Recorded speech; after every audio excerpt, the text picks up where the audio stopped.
All right, we are back on the Triple Cross podcast, coming at you. All three of us starting the show. Been a few weeks since we all three started the show. We're in our normal spots. We're in our normal seats. I'm feeling good. I'm excited. We finally have some NBA stuff to talk about. I mean, given there's like no games actually, but like we're going to talk about something NBA related, which that's great because, you know, I feel like I can actually give an opinion on it. But I'm going to kick this one to Casey first because what we are talking about is this bad boy right here. We're going to talk about Draymond Green, a freaking grown man throwing punches at practice. Talking about practice. We talking about punching practice? People. Talking not a franchise game. Player, not the game. Yeah, practice. All right, so here we go. Draymond Green in practice. This was leaked to TMZ, by the way. Which one of Draymond Green's responses that cracks me up is that he's like, I think it was messed up that it was leaked. Of course you do. Yeah, I think it's kind of messed up. I think it's kind of messed up. So there we go. There's Draymond Green right there. Here's Jordan Poole over here in the white. They're talking. He's over here at the 3-point line. Sounds like they're getting some instruction or something like that. You could tell by the way he's standing. Steph's just dialed, right? Draymond's he's walking over. What's this guy? Watch this guy. Yeah, no, he gets a front row ticket. Ooh! Yeah. He look at him still. Like he watch the sweatshirt guy this time. Watch. Yeah, I know. Yo, that man didn't know what to do. The dude standing next to him. He didn't even react, really. Bro. He didn't. He was like, someone got punched. You don't F around with Draymond. Which begs the question, like, has this happened before? Nobody really reacted all that great. Yeah, here we go. Hey, yeah, what'd you say? What'd you say, man? What'd you say? Poole says something, pushes. Draymond pops in. That guy, he kind of moved his arm a little bit, but that's about it. All right. Yo. Casey, you are the closest thing we have to a Warriors fan here. Yeah.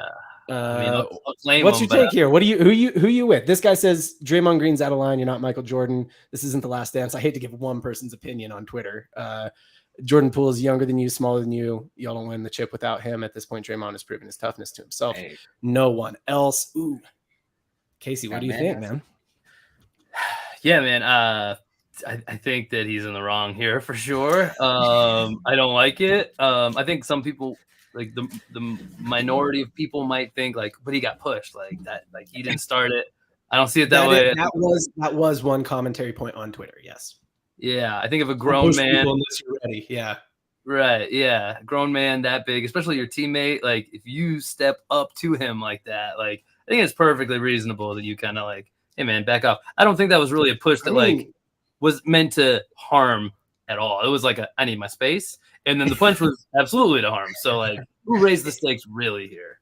Yeah, dude. So this is. I was saying off screen, like it almost seems like a setup because like he gets in his face. Come on, Draymond, go over there. All right. So he gets in his face. Well, you're not sharing anymore, so. Oh, sorry. That's on me. That's on me. You guys can see it, but people watching can't. All right. So here we go. He gets in his face.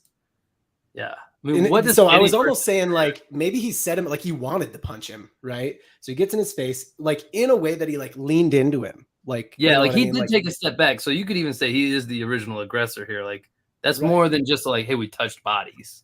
Right. Mm-hmm. He leaned into enough to make him step back. Like it's almost like a natural reaction to like move somebody there. So he does it, pushes him, and then he makes the decision so quick to punch him.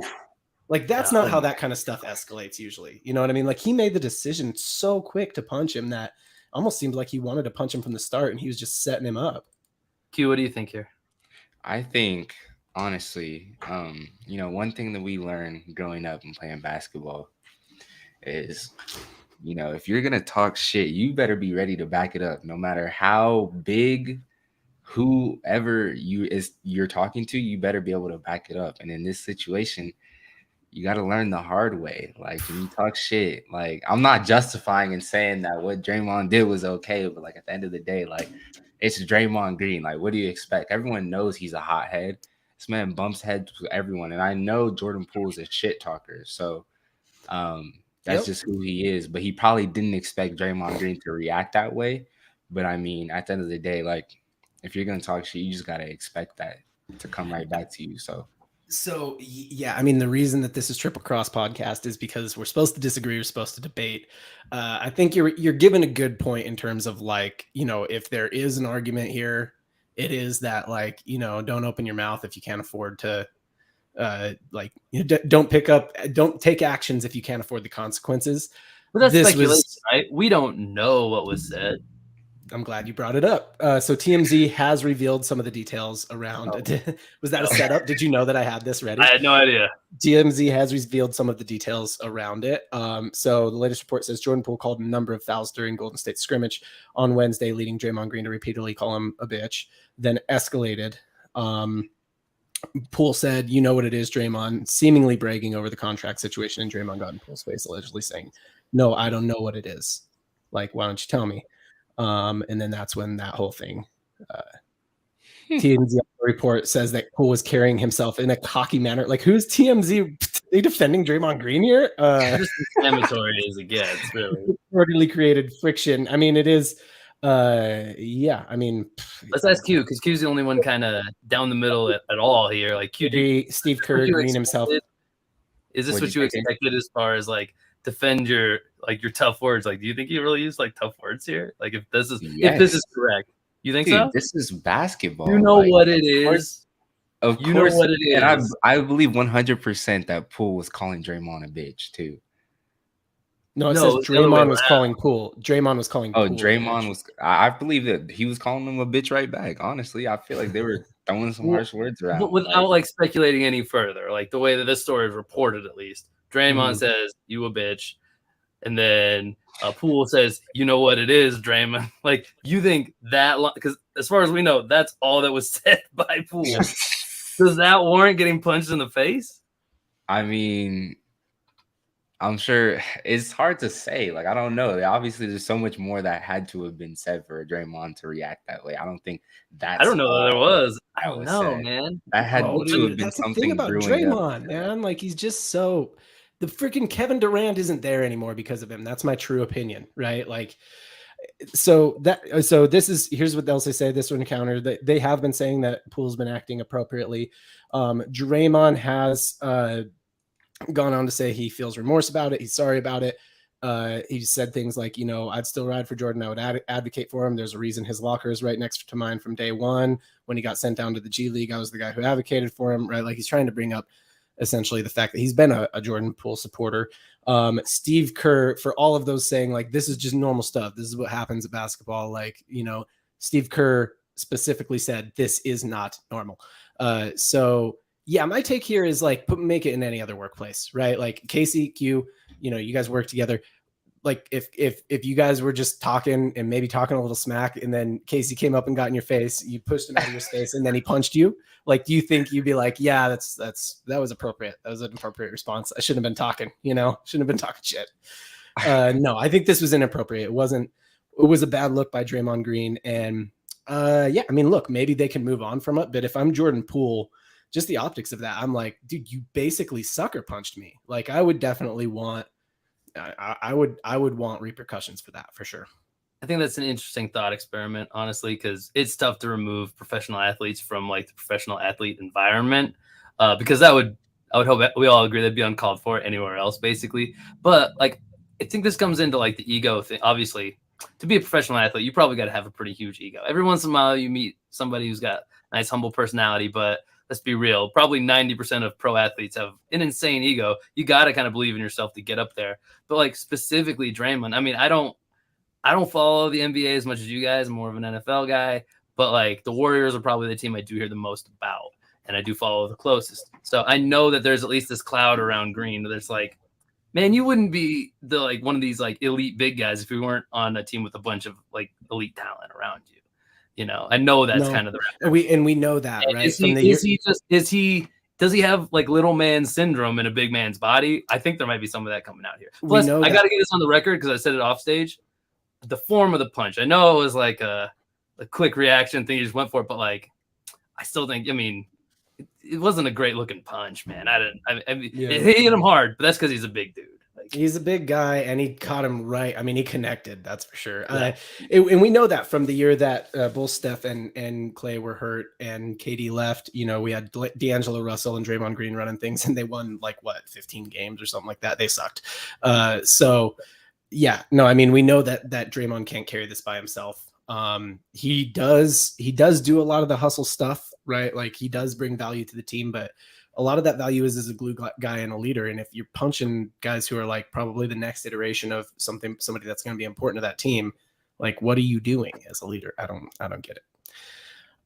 We got to move on though. Sorry, don't mean to steal the last word on that one. But next thing I want to talk about, we got to get into some NFL action here because we are right in the middle of the season, right in the thick of the season. Let's talk roughing the passer. So there have been a number of these calls, right? So I've got 3 that I'll call out here. I got them all muted. KCQ, you guys can give commentary here, but this was last week. This is week 4, right? Week 4. This was, I mean, there's been a lot of examples, but this one in particular is important because this guy on the left here, Bogert, I think is his name. He's going to be involved in, I think the next one we'll talk about here too. This one is quick. So. Yeah, this one is quick, and it's the timing of this one. It was like bang, bang, like right after the ball was let go. You don't really see the ball getting let go here, but like I think that there's enough roughness here to where you kind of understand maybe where it's coming from, but it's so bang, bang. I would never have called this. Like you can't call roughing the passer when like the quarterback lets go of the ball and is hit almost simultaneously. It's right. It's fair. Like how are you supposed to he made an attempt at like not being overly rough. You know what I mean? He's like, I want to try and tackle him and sack him, not trying to be too rough about it.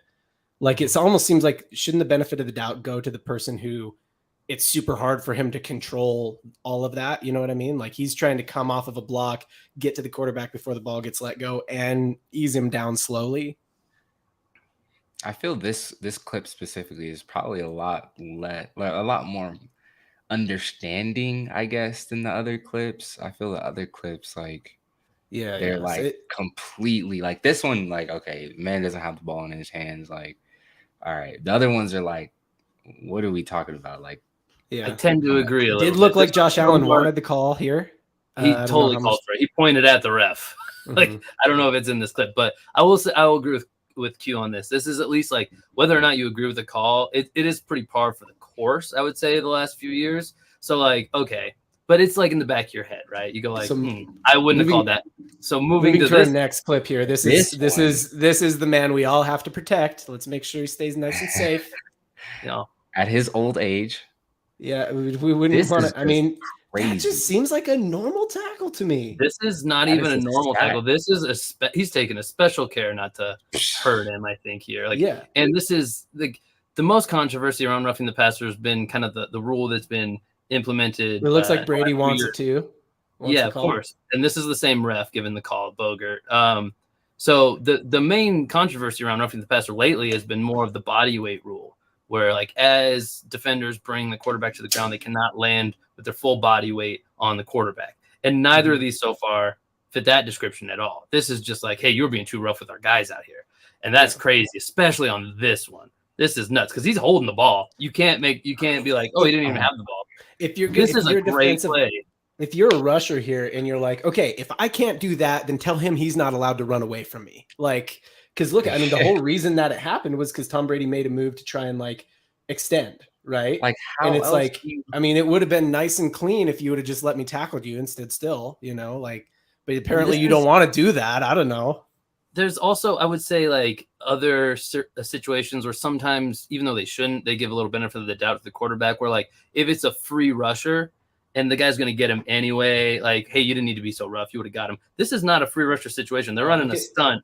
This is a 4-man play on the D-line. This guy goes all the way from the inside to the outside, around, back inside to Brady. He's not a fast guy either. Grady Jarrett is not like some speed demon coming off the end unblocked. Brady sees him. He prepares. He lands. He braces himself. Yeah. Jarrett is not on top of him at all. He doesn't whip him down especially hard, even though he's got him around the hips. He just makes sure he goes down. I don't know what you do. Watch the Brady reaction there. He was kicking. He was looking for a cheap shot there. TB12 was looking for a cheap shot there. That should be a flag against Brady for kicking his leg up like that. Well, we know that's not going to happen. Oh yeah, he wanted it. He was mad too. Look at him. He's I won't go so far. It Maybe sure, but I think maybe there's a little bit of like tangling of the legs, or at least like there's some frustration. Look at I don't know. Face. Look at his face. I'm obviously on the side of this is not a penalty, but like I'm not ready to say Tom Brady was like trying to kick the dude. You know what I mean? Look at his leg fly up. Watch his. Like, come on. Right. That could be as much as frustration. The dude's already gone. Like, I mean, you know, like he was gonna push I'm up. not ready to I typically get on my back and do bicycles when I'm frustrated, you know, like I'm just saying I'm not ready to judge intent on that. But Brady doesn't deserve the call here without a doubt. Yeah. Clearly. Moving to our next one. Before we move on that one, okay, one, right. I mean, pay attention to the scoreboard. This was fourth down, or this was maybe third down, fourth down. Key moment. Kept the drive alive, and then they ran the clock out here. The Falcons were they were moving the ball on their last possession. They get the ball here, they score again. I mean, the game's not over, but if they managed the clock right, they could have wound it all the way down, scored, and the game could have gone the other way. I mean, this was a very pivotal call. I can't remember if the Allen one was as much, but similar fact. It did change the game a little bit. But yeah, this was, I would say, second of the three. This next one we're about to get to is probably the most one more time. Here it is one more time, and I then we think can watch this is Brady. We can watch Brady try and kick him in slow motion. Come on. Yeah. Oh yeah, Casey. I'm sorry, but you can't make an argument. Is that the way you try to kick somebody though? Like straight? Yeah, when you're just like on your, you don't have another option. Yeah. Try to do a I would think like a knee, or like why wouldn't you like elbow? Like I don't know. Brady's smart. Got to protect that throwing arm, man. All right, here we go. This one to someone who's not as much of a. This was primetime Monday Night Football, and this is wild. What is he supposed to do? Well, at first glance, you don't even know exactly what happens maybe here, but like you can see he comes out with the ball. The ball comes out of Carr's hands right away when they're both still standing up. He grabs the ball out of his hands. It's Chris Jones, rips the ball out. So Derek Carr is no longer even a ball carrier at this point, and Chris Jones his momentum just continues to the turf. He's holding the ball in one hand. You can see the left hand go down to brace himself anyway. So he's not trying to land on it. He's holding the ball. Is it because he landed on top of him? That's exactly what this one was. Crazy. This is bodyweight rule. This is you cannot land on the quarterback with all your body weight. You can't pull him over you. You can't land on top of him. Well, what do you do when you have the ball in one? You strip the ball successfully. How do you brace yourself effectively with one arm when you're a 300-pound defensive lineman? Andy Reid was not a fan of this call. Look at him. No, Come Andy on, Reid man. That's BS. And I'm just so mad about that. It's kind of a meme almost now, but one of the calls after this one in this game, the ref's voice was shaking, and you could just tell like they're in fear of their life, like leaving this game. Look at here. Can we get some lip reading here? That's at this point, Kansas City was down bad in this game, and they were coming back. And I don't think they were ahead yet at this point. And you just thought, like, this probably just sealed the game. Kansas City can't win. I think we got it right They here. did come back and win. Yeah, they were 17-7. So they needed this. They needed this bad. Instead, they went down they went into the half down. So they needed this one. And the fans were going to riot. So all I can say is the refs are lucky that the Chiefs actually pulled off this comeback, because there would have been riots. And they were at home, too. Yeah, exactly. Yeah. If it was in Las Vegas, then yeah, the fans are on the side of the call. But yeah, I mean, all right. What's a bigger picture here? I mean, honestly, it's like, is it just like, okay, we're getting too protective of quarterbacks? Like, do we need to protect quarterbacks less? I mean, what? Yeah, I mean, give me the TLDR here, because is it just happened to be that like, oh, we've just had a few bad calls, it's no big deal, or is it a bigger deal than that? My base stance is that like I'm a fan of old school football a little bit. I mean, I like how they make it a little bit more high flying league, but typically I like just let the guys play. I do get the spirit of this rule. You pay quarterbacks so much money, and the game will suffer if starting quarterbacks are leaving the game all the time. So I do get kind of making certain rules to protect quarterbacks, I guess. You can kind of convince me at least. I'm like borderline on that. Whatever, fine. At this point, I don't even think this is about over protecting the quarterbacks. I hate even going this far down the rabbit hole, but like I think this is about making the games a little more controversial and perhaps like handicapping. That's like you basically think it's like the WWE then. Like we've had like it's just game scripted. The first time I heard it this week was like week 3. Week 3 of this season. This was by a large margin the most games at that point in the season that were 1-score results. And I think we're still on that trend. I think week 3, week 4, week 5, through each of those weeks, this is the season with the most 1-score, finishes of 1-score games. And I think that's something the NFL is doing on purpose. They're trying to keep games closer.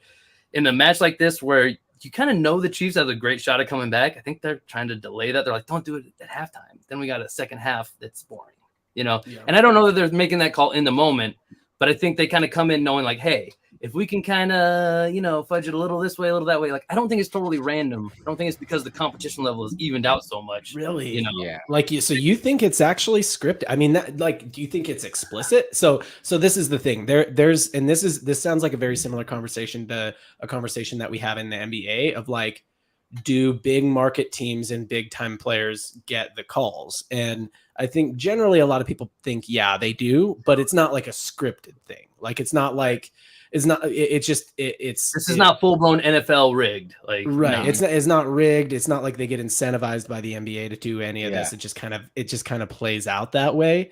But there are some who say like, no, it's not rigged. It's not scripted, but the crews who make the calls that the NBA likes get better games, stuff like that. Right. Like, just there's small incentives that just happen to kind of go your way if you make the calls that the NBA likes. So, I mean, what do you think the level is here? I think throughout history, I think we've just seen how refs specifically in the NBA have played favorites. They have their clear favorites, and then they have their people that they don't like, and then will always call against them or always call in favor of them. So I think it applies to most sports, honestly. Like, I don't know. I think it's just kind of inevitable. It's human nature at this point. Like, yeah. And this is where I don't necessarily think they're playing favorites. If anything, it's favorites of position. Like, because I think if anything, they would be more incentivized to favor the Chiefs, make sure the better team wins. They have way more, high marketable personalities. So I think this is where they're like, hey, offense sells, keep the offense on the field. Like that kind of thing is just the general rule. Because the 2 out of 3 of these calls were made by the same guy that we mentioned. That guy's a 20-year vet as an NFL ref. This rule, roughing the passer, I don't know how long it's been around, but this version of the rule where you can't play patty cake with the guy or else it's a roughing the passer call, that hasn't been around that long. So it's not like this guy is reverting back to some old, like, that's how the rule used to be. Like, he's hyper going for like this. He's new really like, but he also has, as far as like job security goes, you're a 20-year vet. You have the most job security of all. So like, what are you incentivized to do? I think you're incentivized to keep the offense on the field, keep that ball moving. You want to see more points, you want to see higher box scores, and you want to see close games. And I think that's what they're optimizing for, even if it's not totally conscious. If you're a ref, what you want is obviously to be paid. I'm sure their pay isn't tied to the calls they make. I'm guessing, hoping, right? But you want to ref more primetime games. You know what I mean? Like, that's what you want to do. You want to ref the biggest games. You want to ref more primetime games. So if they, happen to get more primetime games by making these kinds of calls, I mean, I don't know if anyone has data on that. I don't know if the NFL really even provides enough data in terms of like in only a 17-week season. But yeah, no, I mean, I'm with you here. I think that the game, like, this is kind of, it seems like where they want the game to go. So it's like this guy's just kind of being like, I mean, you breathed on him wrong, so that's a flag. Like. Yeah. All right, moving on. Speaking of quarterbacks, and maybe this has something to do with it, the Dolphins, maybe the refs are just like, hey, we can't have any more quarterbacks get hurt, man. Like, we're already under heat as a league. Dolphins are already under heat for this Tua situation. And then the backup, Teddy Bridgewater, he's out now with concussion protocols as well, correct? Yeah. I didn't actually. Is he out for this coming season, or did he just leave the game with concussion protocols? As I understand, so it's rarity for me, but I didn't watch much NFL this week because I was actually on a road trip. So, but I did hear about the situation. He did enter the concussion protocol. As I understand it, I think it was very similar to the Tua thing, where I think he was actually cleared to come back to the game. But the Dolphins go, wait, nope, not doing that again. Not for Teddy Bridgewater. Maybe for Tua. Not for old Teddy. Sorry, Teddy. Yeah, let's do a little damage control of this situation. Like they were, I mean, not resolved itself. Was there a world where they were going to win the game if he did come back, or were they just like, Yeah. Oh, yeah, I think so. I think definitely. I mean, because you get replaced with a third-string, undrafted quarterback, and you guys lose the game to a bad team. They doubled your score. Like, yeah, I think they win this game with Teddy B in there, but they go, a win is not the most valuable. A loss isn't the worst thing that could happen to us right now. You know? Yeah. Yes. They're already getting crucified over everything that happened with Tua. But I think it's just enough to where there's still some deniability on the point of the Dolphins. If they make the decision again, you are no longer absolved of that. Then it's like you didn't learn anything. Yeah, exactly. Yeah. Yes. Anything to say about this? Is it Skylar Thompson? Does anybody know anything about him? Nope. Nope. All right. Well, good luck, Dolphins. I think Teddy's. So this seems like this is going to be the new thing for teams. Just kind of the general rule of thumb now, at least for this year. Seems like when guys have an head injury now, even if they get cleared to come back in that game, they don't come back. And it seems like the new rule of thumb will be they'll also keep them benched for one more week because we've seen several. I can't remember all the different players, but I think there's 3 or 4 other cases of guys, not necessarily at the quarterback position, but that is the rule of thumb we're seeing pop up now. And probably not a terrible idea. No, probably not a bad idea. So it looks like we will see Skylar Thompson this week against the Vikings if they follow that rule of thumb. Moving on, let's or maybe talk even Broncos. maybe a vet QB signing. Never know. yeah. Here we Cam Newton playing for the Dolphins. 10-day contract. That's a dude is in shape though. You know what I mean? It's like run around some or do something. I don't know. Pay him a quick 100,000. Quick, cool 100 G's, to come have play a few for us runs. for a game.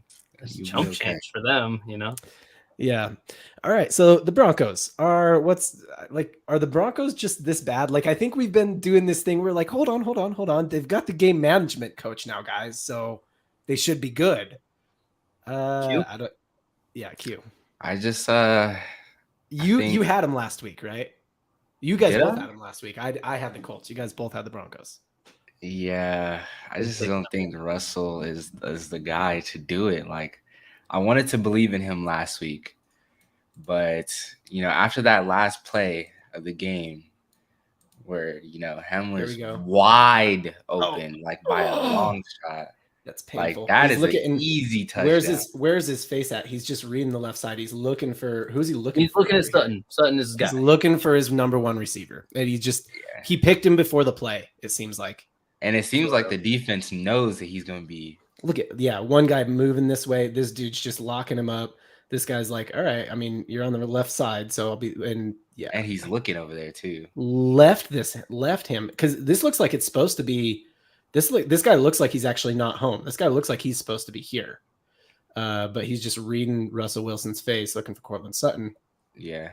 It's tough to know all the assignments. Not just shooting or it could just be a missed one right there. So there's also this window isn't open here, right? There's other traffic. There is a window, but it's early. It's early. Way earlier. It's exactly. Wait, rewind it. Go back to the beginning. Yeah. So I mean, for throwing into that window, he should have known when it was open, right? Because he was watching it. So, but that's clearly not his first read, right? And then you got this drag coming across the field, getting in the way, but she hadn't even looked yet. So here's my question, and this is not me shooting Russ bail, because there's a little rub there, right? It does seem like, this guy's open, but it's not the first read anyway. But he does get open. Russ should have seen open it. on the. Here's my question: is it bad decision making because this guy also does not deserve to throw his helmet on the ground? No, that's uncalled for no matter what. Well, I mean, he's just not like we saw Devontae Adams pushing down a camera guy, and if you're Devontae, maybe you get away with some stuff. This is KJ Hamler. He's not a dude. I mean, I understand. Totally. But does Russ? Who is he actually targeting here? It's easy to say he missed him and he didn't even throw it to him, but honestly, play it through. Think that it does see him at the last second. Does he flip and throw it over there? Because it could be the either guy, really. Yeah. I'm not. He was just putting it where he thought there was somebody. Yeah, I think that's what I mean. Did he throw it to Hamler late and then Sutton actually gets in the way of the open guy? Did Russ make a good read? No, it's late, or did he make a bad read? Kind of. Okay. Let's shoot him as much bail as we can, and let's say, hey, this guy was open on the first read, but that's not the first read of this play. He's not looking there yet. Yeah, so if you missed him here, that's okay. It's not supposed to be the first read. All right. So let's shoot him as much bail as we can. All right. Progress the play a little bit. He's still looking in that same spot. Look, he targeting Sutton right here, 100%. Yeah, no, So totally. how many seconds right do at we him. have of him targeting one guy? All right, 1, 2, 3. Oh, He's wait, not even paying attention. Yeah, he was But really the head looking flip, for okay, one so guy. the head flip happens here. So look where his head is now. And maybe he's just looking to lead Sutton, but like Yep, it does what look like he happens might in be. his head flips quicker than just following Sutton. So Yeah. I don't know. It doesn't matter. It's a bad play by Russ. It doesn't matter. I'm just curious, what was the bad play? And if he is targeting Hamler here, can we chalk a little bit up to play design and the play call? Because certainly I think a bad play call kind of either way. Yeah, where's your game management coach when you need him? Gotta get Russ. What are you doing? I'm just a fan of kind of no matter who your quarterback is, but as long as they can move a little That bit, pocket. you got to get these guys moving a little. You got to give them the option to also just take off. Well, he can't. He's got one right there. I think he actually couldn't. Russ. I'm running behind 61. Right now. What's that? No, I said I would run behind 61 right there. Yeah, but the problem is he's stationary. He's set. He's looking. He's trying to read. We're already roasting him about how bad his read is here. If he's thinking about running, on a play that's not designed to, that's a whole nother. He's not reading for sure then. So, but I'm saying if you get him on a rollout, move the pocket a little bit, Russ. So it could have been a bad if he was targeting Handler, then it could have been a bad throw, honestly. Because it's a throw to Sutton all the way. Not even that bad of a throw if Sutton's not there. You know what I mean? If Sutton isn't there at all, it's in a gettable place for him, but not in his number for sure. Yeah, but 34 can't make the play on the ball if that is not there. So I'm he could get it. So here is the bail. I'll shoot Russ. Is Q? You said Russ isn't the guy to do it. I think no matter what happens, I think Russ is gonna be the guy to do it because push comes to shove. Let's say they don't get better at all. Let's say it just. Totally, you got to make a decision, and you're part of the Broncos organization. Are you really going to break up with Russell Wilson before you break up with this Nathaniel Pickett? No, man, you're going to fire the head coach, blame him, get a new guy in for Russ. That's especially with the money you just made. No way. I mean, Russ is going to be there for a minute. They're committed to Russ at least for a couple seasons, I think. So the coach is for one, so he has to make it work. But if he can't, the organization is still very tied to Russ. So yeah, you switch out the head coach and. I don't know. Everybody's saying it was Pete Carroll. It was the defense all these years. Russ wasn't that good. The receivers are better than we thought. I'm still not on that train. Watch your film. He was good. Yeah, Russ can play ball. And we've seen enough blunders early in this season by the coaching staff that I'm plenty comfortable putting most of the blame on the coaching staff. Could Russ do better? Definitely. But we don't know about what's going on behind the scenes. So. And so I'll give the last word to Q here. Q is usually pretty critical of Russ. So, yeah, Q, last word. Anything that we haven't said that you want to say? I mean, we pretty much said it all. I think we just got to – coaching is a big factor out here. I won't lie. I'm not going to just put it all on Russ. But at the same time, you're that veteran status quarterback. You got to be able to make a simple play like that. Yeah. Like a guy like Patrick Mahomes or, Justin Herbert, Tom Brady's not going to do that. So, that's all I have to really say. Big-time players make big-time plays. Let's move on. One more quick question I have. The Broncos are sitting at 2-3 right now. Still not a terrible, terrible record. 17-game season. I predicted them to go to the playoffs. John, you did too. I don't think you did. Right now, how many games do you think they win this season? How many games do the Broncos end the season with? How many wins? They're at what right now? You said 3, 2-3, 2-3, 2-3, 7 max. I think they'll win. Max? You think they're going to go even further downhill? Max? No, I think they'll win. I think they'll win 9 max. Or sorry, not yeah. I think actually max. No, max could be much more than that. I could see them winning 12 or 13. No, they can't do that. No. I could see them winning 10 max, but I don't think that they'll win less than I don't think they'll win less than 7. I'll put it that way.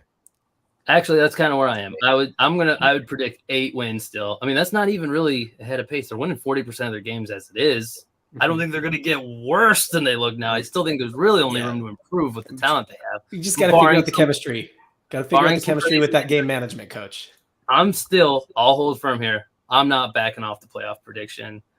I think they can squeak into the wild card, but it's getting to be I'm hanging on. Well, with as bad as the Raiders turned out to be, you might be right. Yeah. All right. Moving on from the AFC West to the NFC East, the other just opposite, basically. Are we eating crow here? Because we're all way cool on the NFC East. I'm pretty sure Casey was. Did either of us even pick Philly to get into the playoffs? I don't even remember. I think we picked like Baltimore and no wild cards. Casey was all on Philly. I do remember that. I picked Philly to win this division, and I'm liking my take. But somehow there's two teams breathing down their necks in this division. Best division in football by record. I don't think by talent still, but we'll see. Yeah. So, okay. All right. So the Eagles, I'm willing to accept that the Eagles are for real because they've actually had some pretty tough matchups. They've came up big and won. And I like what I see out of Jalen Hurts. Like, the only thing we're seeing right now. Right. Yes. Yeah. I mean, I think they've had some tough matchups that they've won. So I'm buying in on the Eagles, but the two that I'm asking about is like, it's the Giants. Is this real? Like, is this real? Like, are we just going to go on like a 10-game losing streak here? And then also the Cowboys, like, is this real? Is Cooper Rush like actually the guy? Like, should we just be sticking with him? Like Dak was doing too much. He's got to do less. Q to you. What do you think? Okay. So the Eagles, I think that is pretty real. You know, they beat some pretty good teams. The Giants, on the other hand, mind you, the Giants. What is happening? The Giants have such an easy schedule for the next, besides next week, which they play the Ravens. After that, for like about 5 to 6 weeks, I think one of those weeks is going to be their bye week. But those next like 4 or 5 games, they have such easy opponents, like such easy. Like they could end up winning like literally like the next 5 games. You think they could win like 10 or 12 games this season? Oh yeah, easily. I mean, that makes them not bad. We can't look at them at 10 or 12 wins and be like they're not good. Yeah, I mean, they lucked out with their schedule. This I feel like they got past like the first. They still have to play the whole NFC at least once, right? Like yeah. And then the whole thing with Dallas, like, dude, oh my gosh, they're just playing out of their minds, honestly. And you know, Cooper Rush, he's the real deal. I think he's just a good quarterback. Like he's just playing exactly how he's supposed to play. Yes, and he's exactly what they need too for that team. So he's not making very many mistakes, which a lot of quarterbacks you see nowadays tend to make so many mistakes. And you know, he's just showing signs of being a very promising quarterback. And I think Dallas needs to move forward with him. And it sucks that they spent so much money on Dak, but like I've been saying for years, Dak is not it. Dak has not been it. And the fact that people are even trying to compare Dak Prescott to Tony Romo is just absolutely insane to me. Depends how you feel about Tony Romo. Casey, to you, what do you? Tony Romo's a far better quarterback than Dak. I'll tell you that. I mean, Tony Romo is in the Hall of Fame for worst play ever with the butt fumble, but other than that, he was. But listen, Tony Romo got the Cowboys to the playoffs multiple times. Deep into the playoffs, yeah. Deep in the playoffs. Well, Dak got them to the playoffs. I don't think they've won a playoff game with him, though, so that's sad. Exactly. But yeah, Casey, what do you think? Are the Giants for real, or are they going to go on a slide? So I think I file this. So just on this whole division, really, I love having takes kind of opposite of like the consensus of like the NFL community, you know, the basic fan. I think the biggest takeaway I have from the NFC East is actually applicable to the whole NFC, because we call them the NFC least. That's kind of their nickname as of the last few years. They've been horrible. They look better this year for sure. I think the records are a bit inflated, if I'm being honest. I think there's something to what Q's saying here. Not necessarily easy matchups, but maybe some trap games, maybe some lucky breaks, a few things go the right way. It's kind of an anomaly to have 3 teams in one division with 2 losses, kind of. You know what I mean? This early, like, or this far in, I guess, really. So the other thing I noticed about this is like, there's kind of a general consensus that the AFC is so much better than the NFC, right? We talk about that, like, oh, the NFC is garbage. It's easy to make the playoffs in the NFC, and we're not seeing that this year. Like, I think there's more wins in the NFC right now than the AFC. So, like, where's that take, right? That doesn't look any good. I think the NFC is better than most fans give it credit for. It's just a different style of football.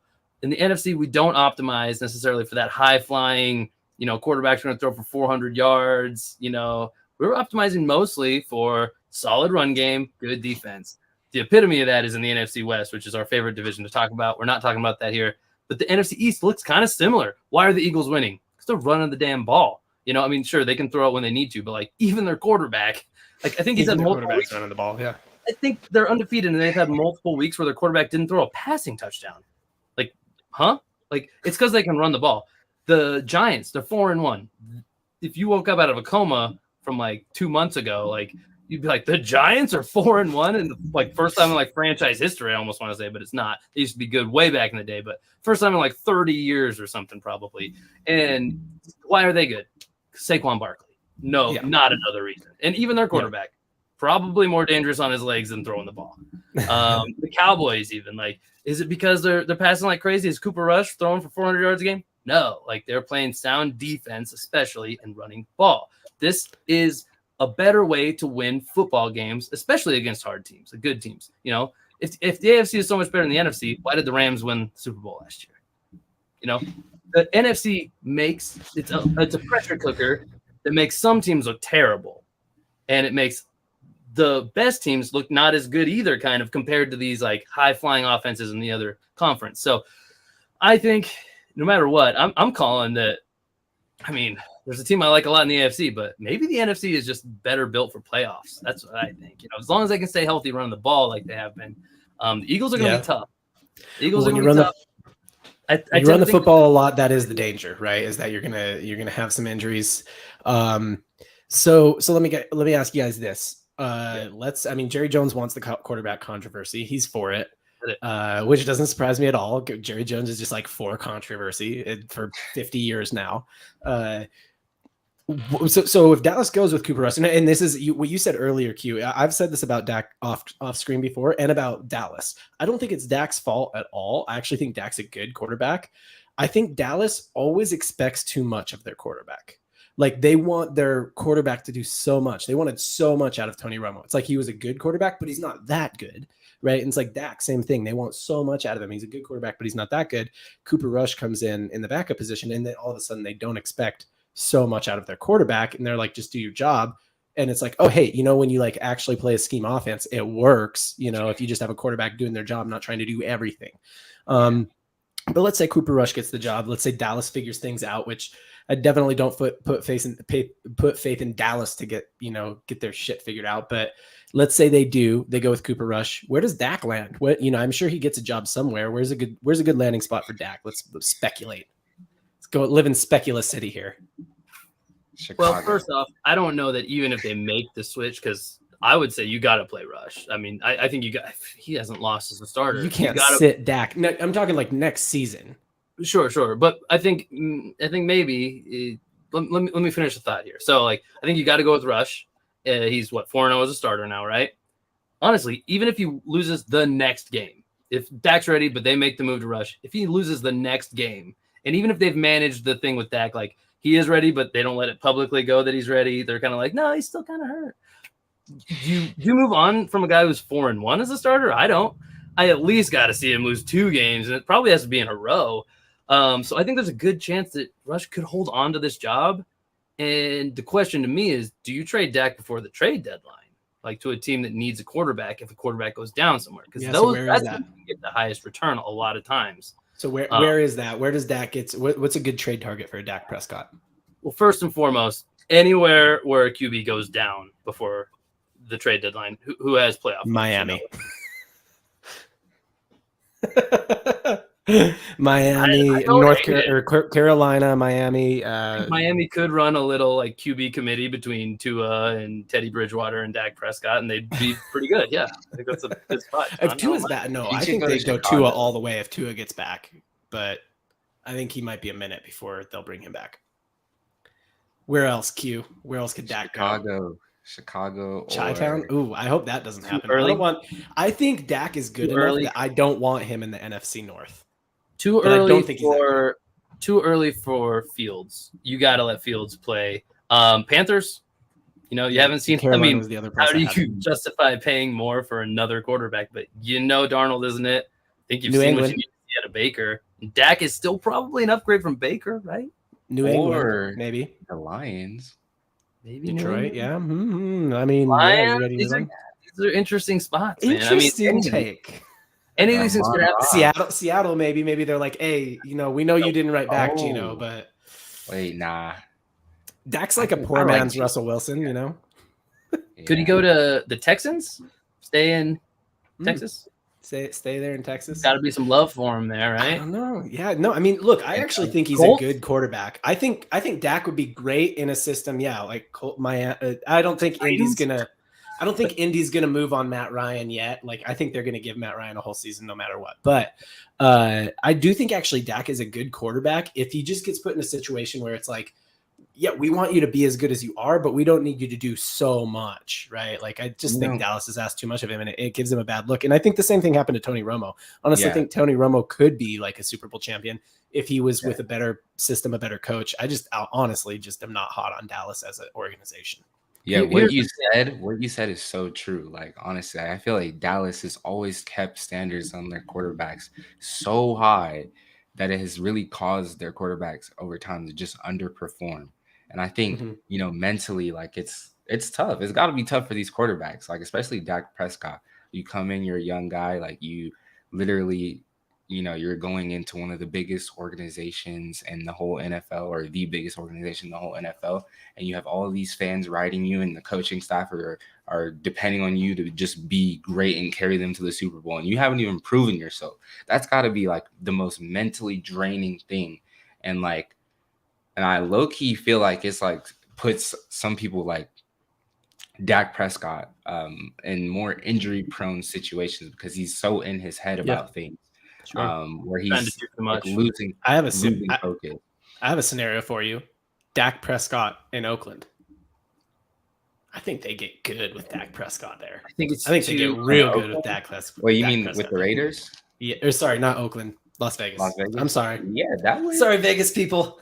So here's actually not be bad. I would all of a sudden become hot on the Raiders. I would take him over Derek Carr. But I also think, like Dallas, the Raiders are also kind of an awful organization.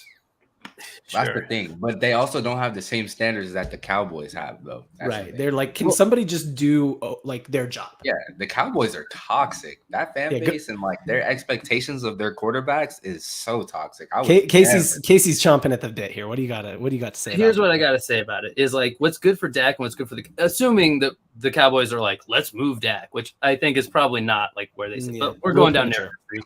We're going down narrative street. What's good for the Cowboys in that situation and what's good for Dak are two different things. So you got a little bit of like a Jimmy G situation again, where like Jimmy G gets this surgery that makes him immovable, but he gets to hang around in the Niners, finds himself starting again in the best situation possible, gets to increase his value.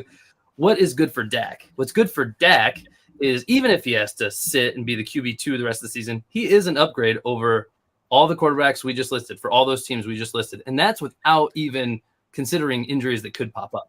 What's good for the Cowboys, if they are set on moving him, which I don't think they are, but if they are, it's to trade him before the trade deadline this year to somebody who thinks they're a contender who just needs that piece to win because of an injury. That's where you're probably going to get that steal of a return. Like, we're going to get 2 firsts for him, you know, when we've already decided he's not as good as Cooper Rush. So the Cowboys would be incentivized to move him quick, something like that. Yeah, move him quick, get a high return quick. And also assets in hand are better than waiting for the offseason to see what happens. But for Dak, he would want to more help, carve a narrative. He might have a no trade clause. I don't know what his contract looks like. I imagine though, with that contract, he gets some kind of control. So what's good for him is if I got to sit out, I got to sit out. I'll get healthy. I'll get better. I'm going to find a job. He's a top 30 quarterback, no doubt. Yeah, no doubt. But it's different. What's better? So that'd be the interesting thing to see is, are the Cowboys going to do him so dirty he goes before the trade deadline? Because if they are going to move him, they should move him before the trade deadline, not over the offseason. Yep. I love the NFC East talk. I love the Dak talk. And honestly, it's like I can independently dislike the Cowboys and like Dak Prescott, which and it was the same thing with Tony Romo. It's like I kind of like this guy if he weren't a Cowboy. But we got to move on. Let's move off the Cowboys a little bit. Let's move on here. Who are we selling right now? So who are the players that we thought were hot and are not so hot? Who are the players that, hey, if you play fantasy, if you got them in fantasy right now, might not be a bad time to move them? Casey, to you. Yeah, I mean, we kind of talked about this ahead of the show to kind of know who we're going to talk about. First one I'll bring up is anybody on the Jets not named Breece Hall. Breece Hall is a monster. I've been calling for the breakout. I don't know if I've said it on the show. I think I must have, because I own him anywhere I could in fantasy. I was taking him high. He was probably the number one like breakout rookie running back candidate, which always seems to be something in fantasy football towards the second half of the season, which is where the playoffs in fantasy come. Breece Hall was my candidate for that. He's just too good, even on a bad team. They aren't even looking all that bad. But there's no not a believer. When it was Flacco throwing 50 pass attempts every week, you had a few receivers. You're like, they might be the best receivers in the league just by volume alone. That is gone. Zach Wilson's not that guy. But they've been winning with him, and Breece Hall is the reason. He's so good. He's the truth. I love Breece Hall, and I'm selling Garrett Wilson. I'm selling Corey Davis. I'm selling even Michael Carter, who a lot of people fell in love with. Breece Hall is a superior athlete to any other ball carrier on that team. And Zach Wilson should know that, and the team should know that, and they should lean into that game plan and not focus on anybody else. I don't think Joe Flacco has ever been a great decision maker, but Zach Wilson in his limited play, I think, and given I probably have a little bias towards Zach Wilson because I'm from the same home state as him. But I do think he's a solid decision maker. Like, I think he sees like, hey, here's what we need to do. I think he's like a more cerebral quarterback than Flacco. Flacco, honestly don't get why he's an NFL player. Like, it's just like, I don't know, throw the ball a bunch of times. You're going to connect every now and then, I guess.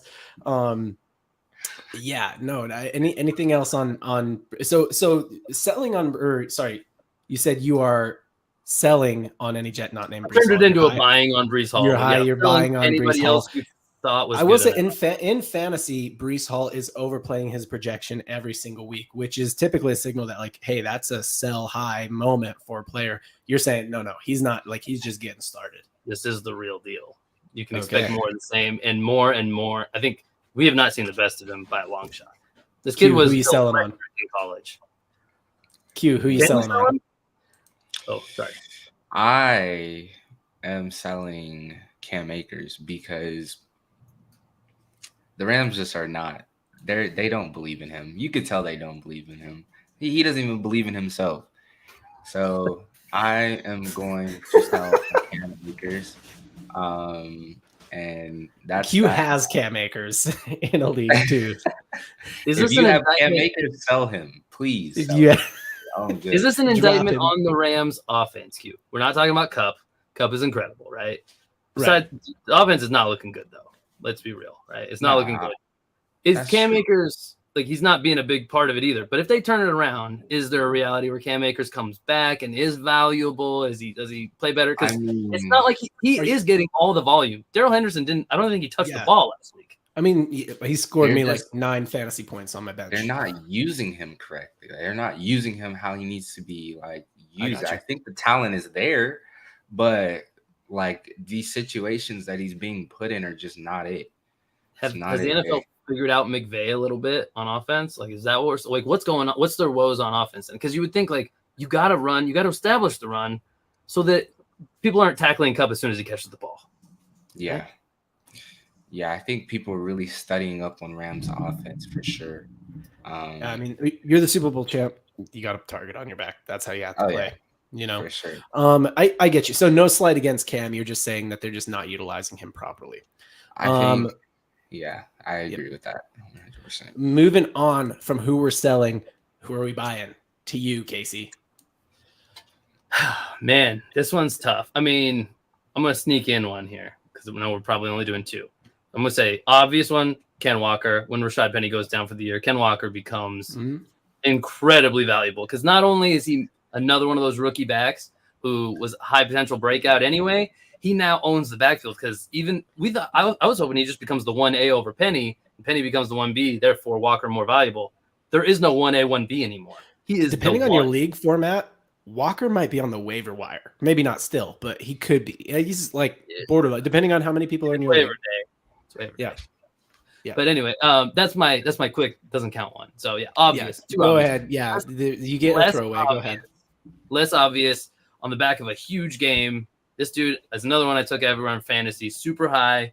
You're gonna see this pattern throughout the year, but he's gonna be good for you. Gabe Davis. Gabe Davis led the NFL in receiving yards last week with only 3 catches. And that's all you need to know. These touches he gets, these targets he gets, are incredibly valuable. On a team where they're littered with weapons, he might be the scariest, and that's including Stephon Diggs. This guy can beat you deep, and it can be 80-yard tutties literally 2/3 of the time. Like 2 out of 3 of his catches last game were touchdowns. And that's what we saw last year in the playoffs. He can do it against good teams. He can do it against anybody. It doesn't matter who you're playing. What the problem is, sometimes he gets a little banged up. Guys who move that fast, they hurt their bodies at a higher rate. That's just the way it works. So you're going to see him get banged up from time to time. Even when he's healthy, you're going to see a disappearing act every once in a while. But he's linked to a great NFL quarterback like Josh Allen. I'm betting on Gabe Davis more often than not. If he has a bad week, he's not a guy you take out of your lineup. You ride those highs and lows. You want to inject a little volatility into your fantasy lineups. Gabe Davis is as volatile as it gets, but the highs are incredibly high. It's almost an auto win when you play this guy and he goes off for friggin' 200 yards and 2 touchdowns on 3 catches. What if imagine he gets 6 catches, guys? Yep. Q, who are you buying? Listen, I'm going to tell you guys one thing. You guys already know what I'm about to say here. There's only one person I'm going to buy. And I already have him on my team, but I'm just putting the rest of the fantasy community on to this player. So if you see him in your league and, he's definitely picked up in your league. But if you have the opportunity to trade for this guy, go all in. Get Josh Jacobs. I'm telling you, get Josh Jacobs. This man has figured it out. The Raiders' offensive coordinator has figured it out. This man has gone back-to-back weeks, 30 points guaranteed. And I think he's really good. He's going to continue this run. He's like literally having insane games. And for him to do that against the Chiefs defense. And the fact that the Raiders they're so weapon heavy at the receiver position. Whoa. He's finally getting fed the ball, right? Which is the whole thing that I was worried about to begin with. I believe in the player. I was not sold on how they're going to utilize him, but they are using him the right way now. They're using him the right way. They're only going to lean into it more because what's the biggest critique of the last play of the game in the game with the Chiefs? What the hell are you doing throwing up a 40-yard pass on 4th and 1 when you just need to get a first? Hand the ball when you have Josh Jacobs. Tearing them up all day. What are you doing? It's crazy. Yeah. No, and the fact that they're so weapon heavy at receiver helps them a lot too, even as bad as Derek Carr is or seems to be.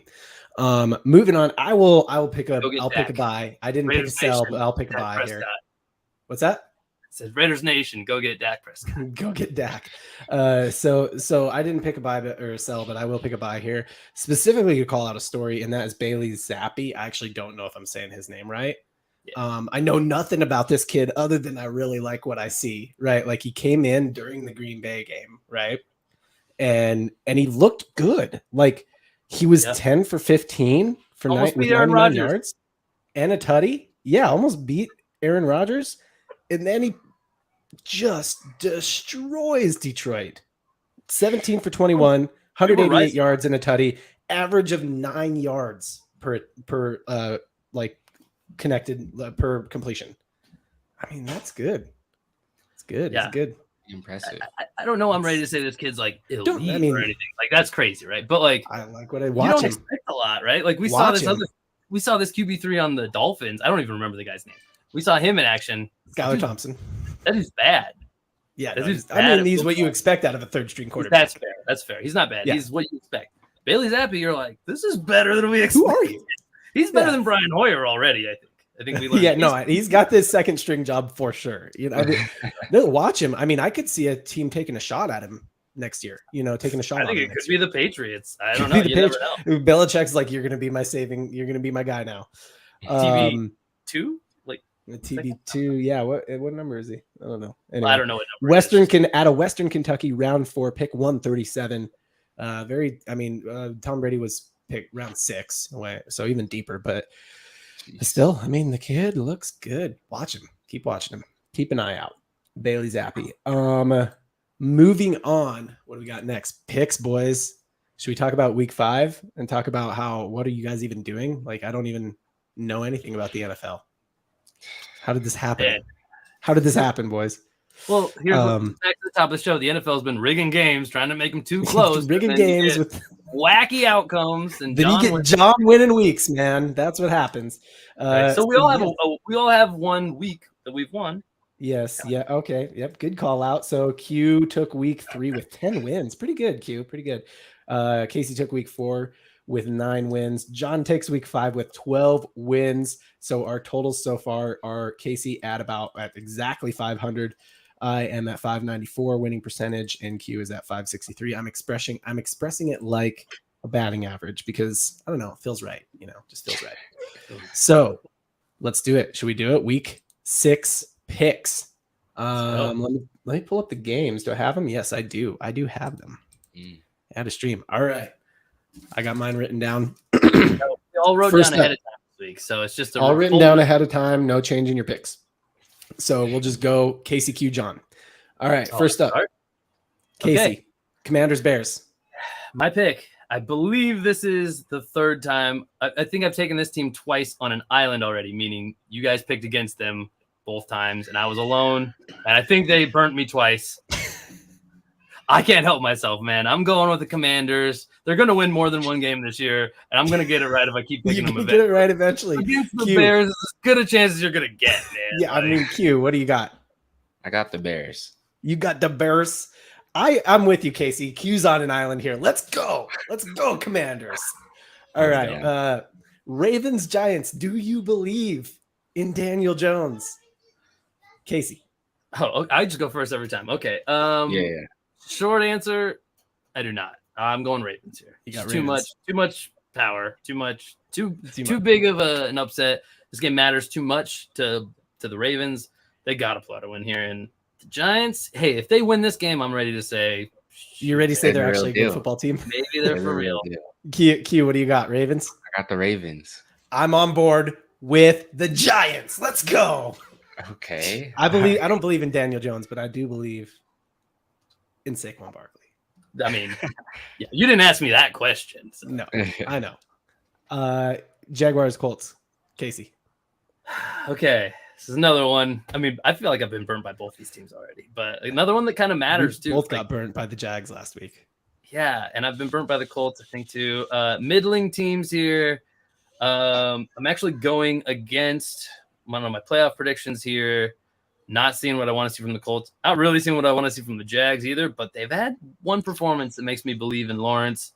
I like what I see when they can get it going. I'm going with the Jags. All right, Jags. Q, what do you got? I'm going to go with the Jags.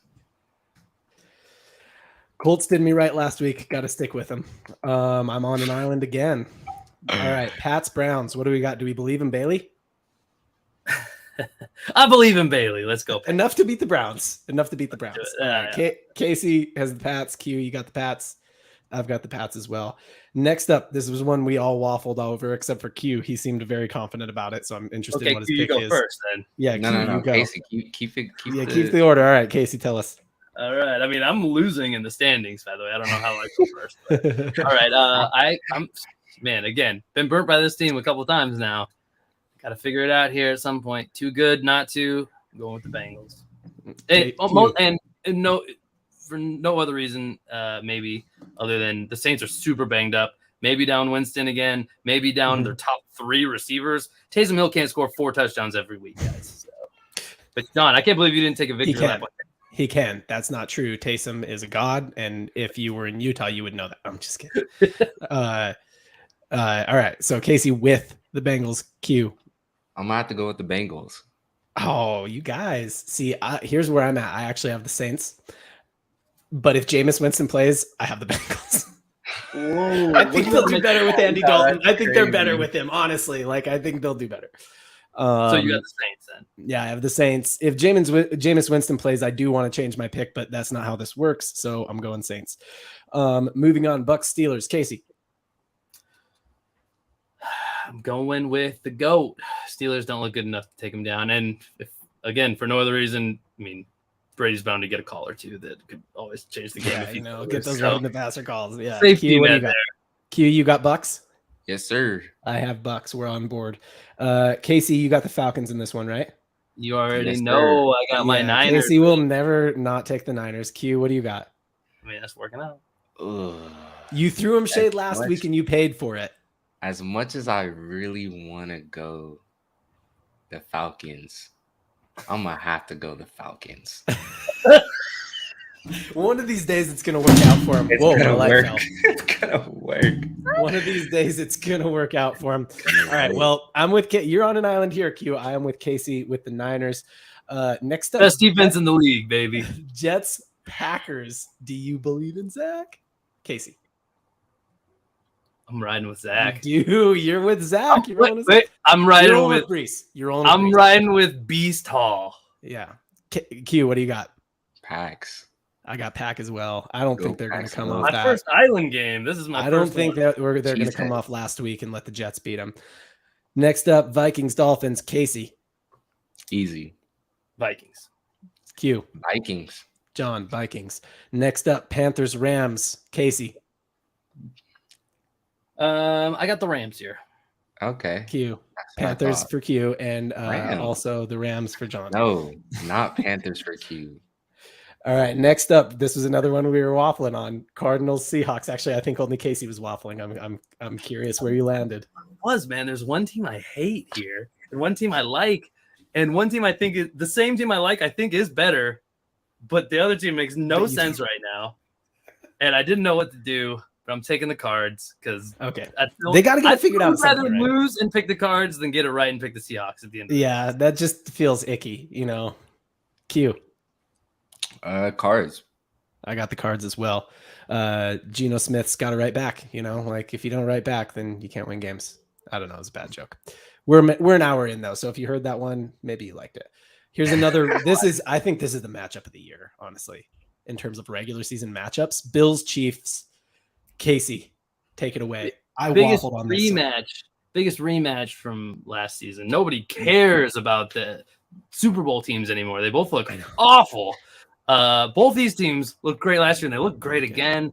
This is the high-flying matchup, premier matchup in the NFL. This is the only reason why people think the AFC is better than the NFC are these two teams, I think. And I'm sticking with the Bills.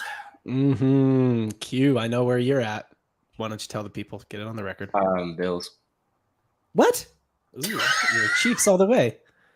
You head faked me. That was a good job, bro. Gotti. This isn't great, man. I also have the Bills. Uh-oh. Yeah, I'm gonna have to go. Right. We got a lot of similar picks. Sorry, Pat. Sorry, Patty Mac. The Chiefs almost lost to the Raiders, so yeah, there is that. Cowboys, Eagles. Do you think that? I mean, shoot Cooper Rush a little bail here. He could lose this game and still be good. What do you got, Casey? I know who you have. I know that you just on principle won't ever pick the Cowboys to win a game. Well, that's one thing, but I also was the only one picking the Eagles to win their division, and that looks good. I'm not backing off of that. But just because I got the Eagles. Hypothetical, though. How good is Cooper Rush if he wins this game? I mean, yeah. Then just trade Dak. Just trade him. For sure. I'm in that. Well, maybe keep him as QB2 until the trade deadline, but just in case. But yeah. Q, what do you got? I've got the Eagles. I also have the Eagles. I think they're tough to stop right now. Last game, the freaking random ass Broncos and the Chargers. Casey. This one's tough because it's tough. Yeah, you don't know. The Broncos are so weird, man. Oh, they're just bad, really. But I still want to believe, and I do believe they turn it around. I'm not backing off the playoff prediction, but maybe it takes one more super embarrassing primetime loss for them to really wrap their heads around it. Honestly, I wouldn't be if it meant they would fire their head coach. I'm down with this loss. Get somebody else in there. And I think the Broncos season starts to turn around for sure because they have enough weapons and they have Russ. They have a good enough defense. I'm saying coaching is the problem. Get that guy out of here. Let's lose this game. Broncos country. Then we can ride next week. Maybe. Yes. Yeah. You've been riding Broncos countries for a few weeks now, but you're going Chargers here. And now they're going to win, of course. So. Yes, of course they are. Q, what do you got? I know you got. Chargers. All right. I also have the Chargers, so we are in sync there. There we go, boys. That's the picks. And that's the show, right? Casey, say all the things, all the YouTube things. Take us out. Triple Cross, thank you for joining us today on this episode. We are enjoying ourselves. Hope you are enjoying watching us. If you liked it, please go ahead and drop a like on this video down below. Also, subscribe to the channel. Let YouTube know that people like you might like our content more, so it shows it to other people like you more often. Also, hit that bell icon so that you get notifications about whenever we drop content onto this channel, because we know you don't want to miss it. Guys, let's go. Let's go. Go Rams, go.